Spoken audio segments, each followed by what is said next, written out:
السلام عليكم ورحمة الله وبركاته. دعوة فكينيا أكم جرتن ونيار لك بنير نجر واي سحري وكا فلفلا كتا أفرفاتي كربين كتا أفرفاتي ولتنو ديبس الحمد لله رب العالمين.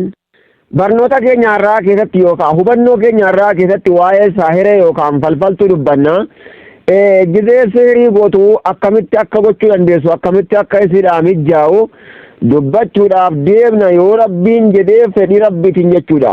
Akkamitti mijja'aa fi haala akkamitiin gootii maalitti gootii waan jedhamullee dubbachuudhaaf deemna jechuudha inshaallahu. Egaa daawwattoota keenya saahireen yookaan falfalaan gizee waa hojjetu irra guddaa ni dhokata jechuudha. Waan keessa isaa jirtu ol baasee hin dubbatu. Yadkhulu saahiru fi ghurfatin mazlama. Namichi saahireen kuni bakka dukkanaa wayii keessa seeneeti yuuqidu naaroo ibidda wayii qabsiisa jedhan bar ibidda qabsiisa. Wayadacu ala annaari nawcan min albukuuri waan aar wayii waan akka liibaanataa yookaan immoo ixaana waan jedhan takka itti aarsaa jedhan. Nawcii jechuudha mallee waanuma gosa aarfamurraa jechuudha. Hasbal mawduuci ilmaxluubi bakka irraa barbaadame bakka jinniin itti na aarsi jedhetti dhaqee aarsaa fi jechuudha. Kanaaf jinniinis karaa waa aarsuutiin illee ni gabbaramaa, karaa waa qaluutiin illee ni gabbaramaa jinniin kun jechuudha.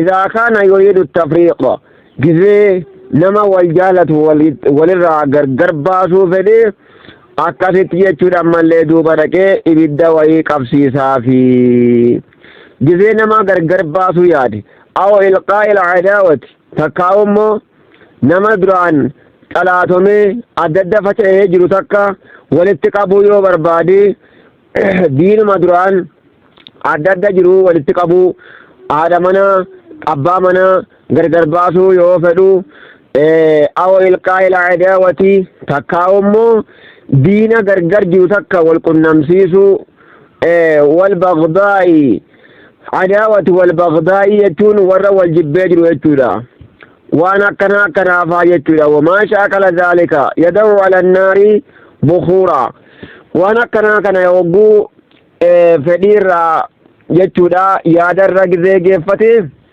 وانا كنا قدو يو بربادي يدعو على النار بخورا وانا رفم وي يبدر رجزي خايا جدا ذا رائحة كريحة wanni bidda keessa kaa'u kun waan urgaamoo waan akkamiiti waan ajaa'aa wayiiti gizee aarsan ni ajaa'a jechuudha duuba.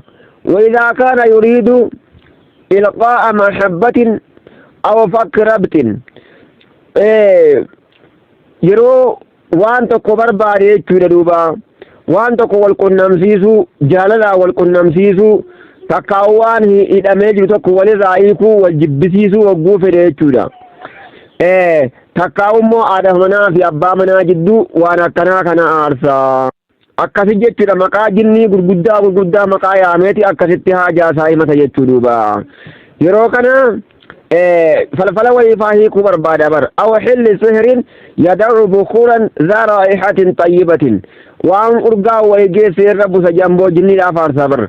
ثم يبدأ الساحر في تلاوة eeganaa namichi saahiree kunigaa waa wayii qara'uutti seena jedhan bar quraanaa miti hadiisallee miti du'aa'illee miti bar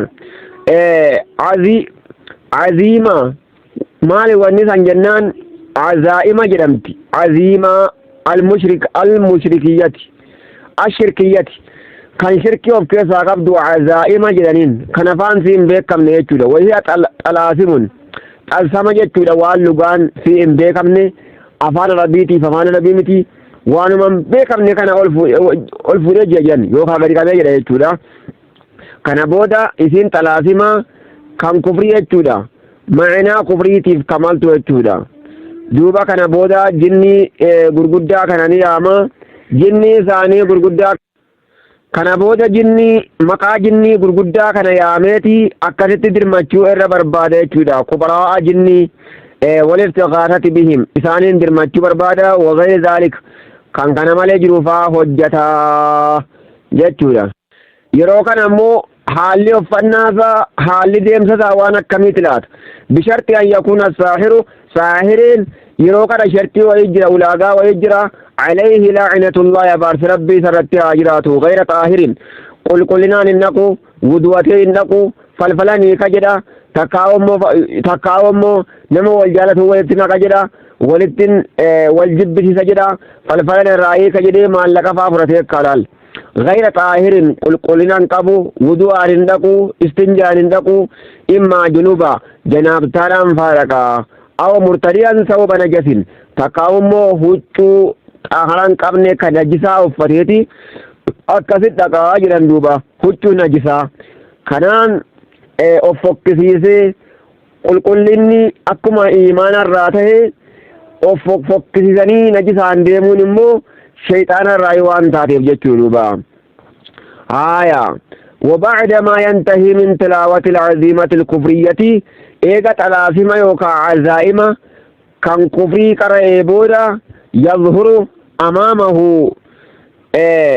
يظهر نمولة إكلغنا فولدري ذات نمولة إينيو كمولة إيجا نمكا جني داي مكا جني تندر مچو بربادي يا جني أبلو جريتي نجسان وآرسي في إيجا نجري بودا jinnichi immoo dhufe itti mul'ata jedhan duuba shubha amaamahu shubhun fakkaateeti mul'ata alaa hay'ati kalbin saree fakkaatee mul'ata laalmee jinni waan gaarii ittiin fakkaattu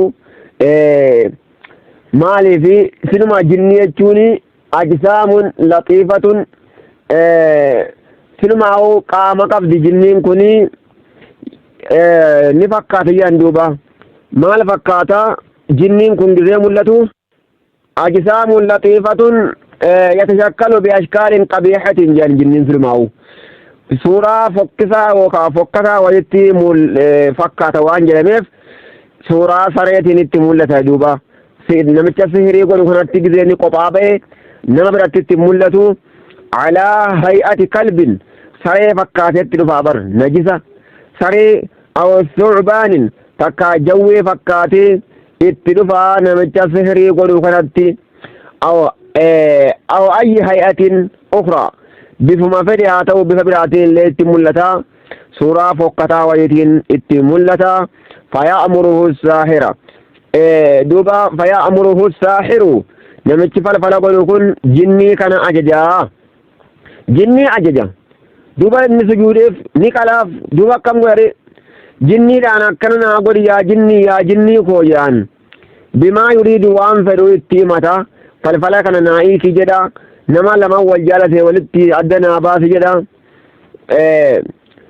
wa ahyaanan laa yadhuru lahu shay'un takkee immoo ittis hin mul'atu jinniin kun jinniin takkee itti mul'ata yeroo garii immoo itti hin mul'atu jinniin kunii suuraa sareetii fi jawwee ta'ee waan biraa ta'e illee itti mul'atu وإنما يسمع صوتا سغلي قفا دغا جدن سغلي ما قفا دغا جني كنا اينو نمچ سحري غدو كن سغلي جني كنا قفا دغا واحيانا لا يسمع شيئا يرو غريم وان تكون دغو وإنما يعقد على أثر من آثار الشخص المطلوب سغلي تندغو جنينكم بفاني ستمولتو مال غدا وما يقولون فمالي على أثر من آثار الشخص فانا نمتشارا وافرتها جدا المطلوب سهره مثل شعره رفين سنة متشافا في دافي رفين سنة متشافوري في دجا